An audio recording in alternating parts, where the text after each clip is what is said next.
Nos standard Vegaplan est né fin des années 90. À ce moment-là, il y avait la crise dioxine et les partenaires de la chaîne végétale ont pris l'initiative de se mettre autour de la table afin de définir un système d'accès au marché pour la production végétale.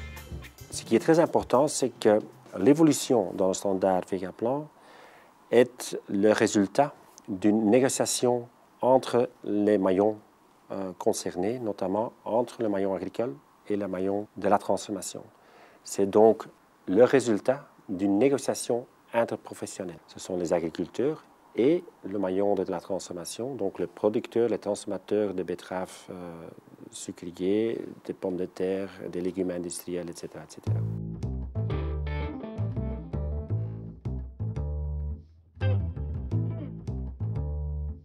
Eh bien, ce standard Vegaplan est né d'une comparaison horizontale de différents systèmes existants.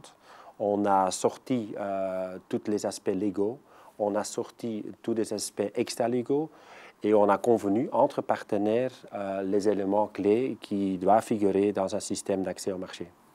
Le standard Vegaplan permet d'optimaliser la qualité des céréales, non seulement la qualité sanitaire, par le respect par l'agriculteur des bonnes pratiques agricoles, qui permet de limiter la contamination de produits non souhaités, comme les mycotoxines qui sont produites par des champignons pathogènes, mais aussi la qualité technologique, ce qui va permettre une bonne conservation et une bonne commercialisation des céréales, donc notamment par une bonne gestion de la période de récolte, de l'humidité, de stockage, etc.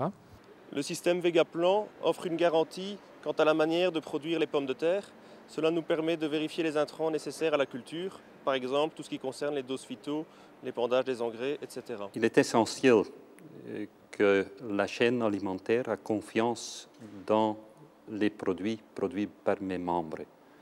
Et dans ce sens-là, être certifié montre que mes producteurs sont capables de fournir un produit avec d'une très haute qualité.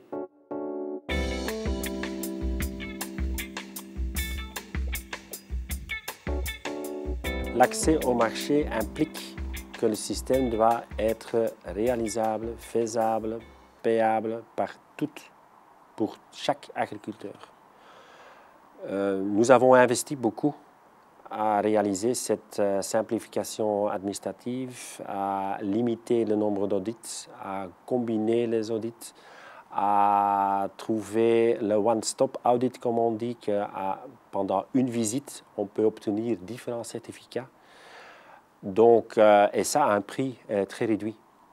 Du fait qu'on a une fréquence d'audit une fois sur 3 ans, avec naturellement chaque année des audits inopinés, on a pu maîtriser les coûts au niveau de l'exploitation agricole en sauvegardant la qualité et les garanties données par le certificat du standard Vegaplan. Au début, on nous demandait simplement de produire, mais maintenant, on nous demande de prouver qu'on fait de la qualité. C'est un peu plus administratif, mais ça garde tout son sens, encore une fois, au niveau des consommateurs. Ils sont de plus en plus exigeants pour avoir une traçabilité au niveau de la sécurité alimentaire. On a également intérêt à avoir des agriculteurs certifiés pour certains audits qu'on doit réaliser au niveau de l'usine, comme par exemple l'audit BRC, qui exige que chaque année les agriculteurs soient audités ou, je veux dire, soient certifiés d'une façon ou d'une autre. Donc quelque part, c'est quand même une simplification à notre niveau d'avoir une certitude que l'agriculteur va correspondre à certains critères.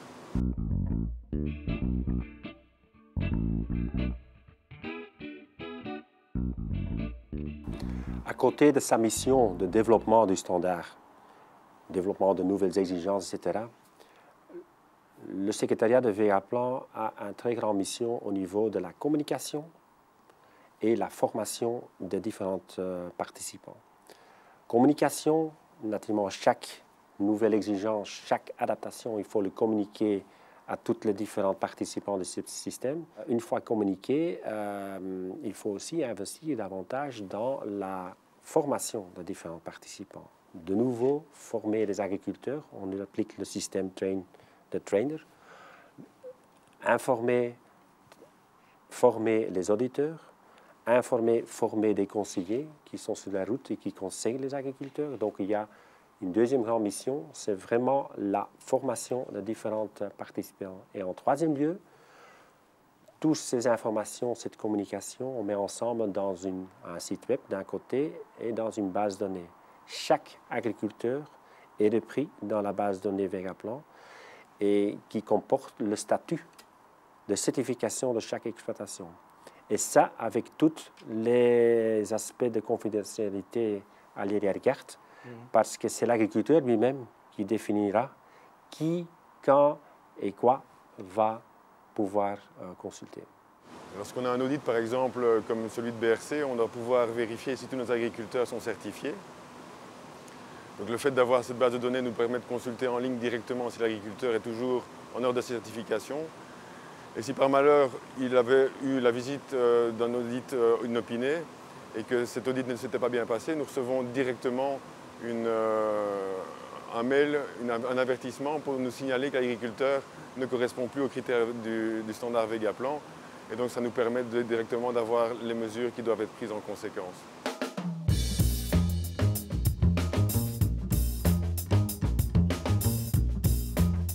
Ce qui est aussi important, c'est qu'en négociant des accords d'interéchangeabilité avec des systèmes comparables dans les pays limitrophes, on donnera aux agriculteurs encore un avantage supplémentaire, c'est qu'avec le même certificat, ils peuvent aussi livrer leurs produits dans les pays limitrophes. Ce qui a été essentiel dans le système Vegaplan, c'est qu'on a été capable d'avoir une reconnaissance avec le système de sécurité allemand, QS, ce qui permet qu'on peut expédier du produit belge vers l'Allemagne, qui est quand même un marché très important. On a une base de données regroupée, centralisée, qui permet que de l'autre côté de la frontière, on a confiance dans notre système.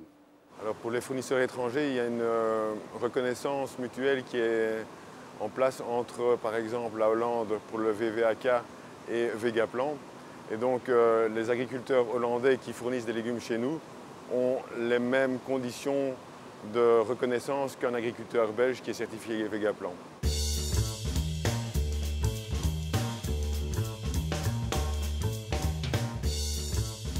C'est un outil all-in-one, comme on dit chez nous. Il est flexible, il est valable pour toutes les cultures. En tant qu'industriel, ne pas devoir scinder la partie céréalière de la partie betteravière, c'est quand même un avantage. Et puis en plus, il traite toutes les thématiques, qu'elles soient liées à l'environnement, à la sécurité alimentaire, à la qualité produit, à la durabilité. Ce sont autant de thèmes qui sont regroupés dans le même standard. D'autres certifications ont vu le jour dernièrement, notamment la certification ARET pour la durabilité des céréales qui ont un débouché en bioéthanol. Le standard Vegaplan permet d'homogénéiser, de simplifier toutes ces approches de certification. Si on est certifié, on doit payer une cotisation moindre à l'AFSCA. Donc c'est une évidence, d'une part au niveau économique et d'autre part c'est une façon un peu plus douce. On se fait certifier, on est en ordre pour les règles, sans contrôle de l'AFSCA. Ils peuvent encore contrôler, mais d'une façon beaucoup plus moindre, d'une façon beaucoup plus sporadique.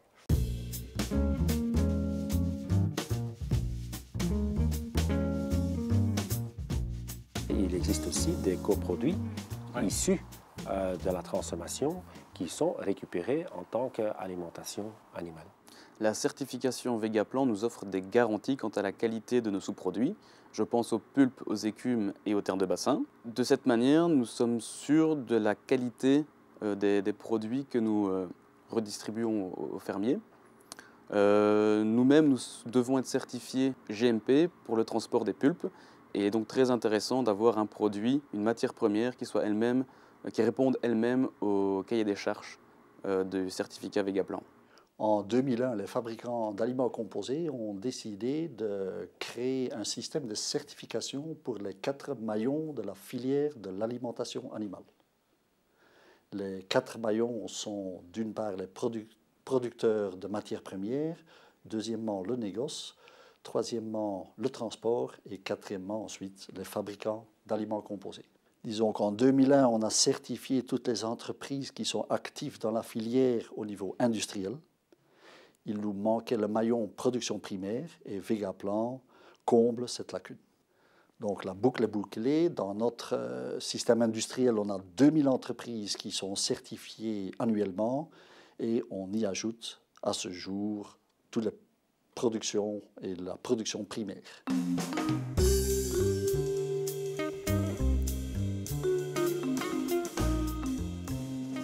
À côté du standard Vegaplan, on a aussi développé un standard pour les entrepreneurs agricoles. Car ces entrepreneurs, ils exécutent des travaux qui sont également exécutés par les agriculteurs propres. Et c'est important que les deux sont bien alignés. AgroService, c'est la Fédération nationale des entrepreneurs de travaux agricoles et horticoles. On a presque 800 membres, dont 500 en Flandre et presque 300 en Wallonie. Pour les agriculteurs, mais aussi pour les autorités, Vegaplan, c'est la sécurité de travailler avec un entrepreneur de travaux agricoles certifié. Pour nous, Vegaplan, c'est la conformité par rapport à la loi. Alors, les cultures de légumes sont des cultures un peu particulières et bien spécifiques. Et bien souvent, pour faire la récolte des cultures de légumes, on a besoin de matériel spécifique qui est la propriété d'entrepreneurs agricoles qui eux-mêmes sont certifiés Vegaplan pour pouvoir travailler dans le secteur du légume.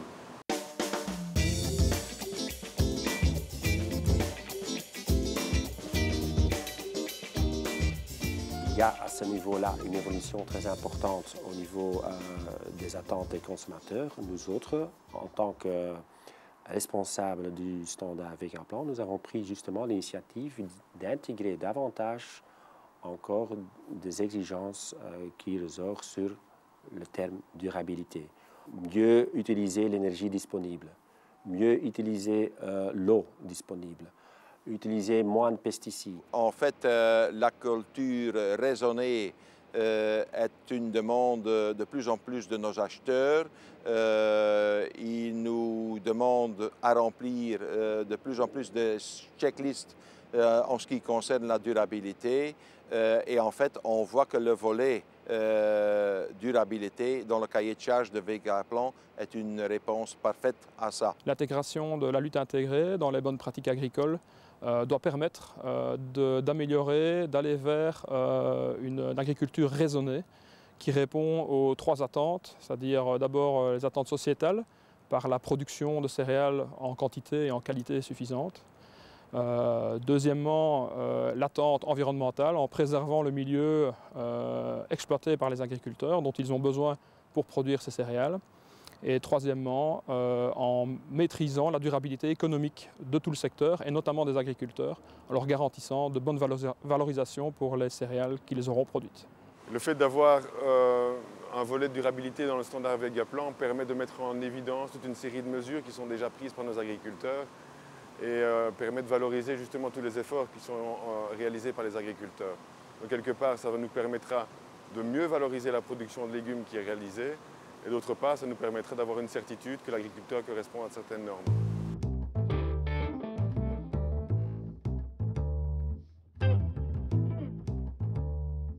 Comme la qualité change tous les jours, notre standard doit aussi changer tous les jours et suivre l'évolution sur le marché. C'est un système d'accès au marché, donc il faut tout le temps investir à améliorer nos performances et nos réponses aux demandes sociétales. Pourquoi le standard Vegaplan? Eh bien simplement parce que c'est un outil vivant. Il est évolutif, il vit avec son temps et l'exemple de la durabilité pour nous est un très bel exemple. Les critères de durabilité sont à présent et d'ores et déjà introduits dans le standard et on espère dans un court délai pouvoir procéder à une reconnaissance pour que chacun qui soit standard Vegaplan puisse bénéficier d'une certification complète vers les biocarburants.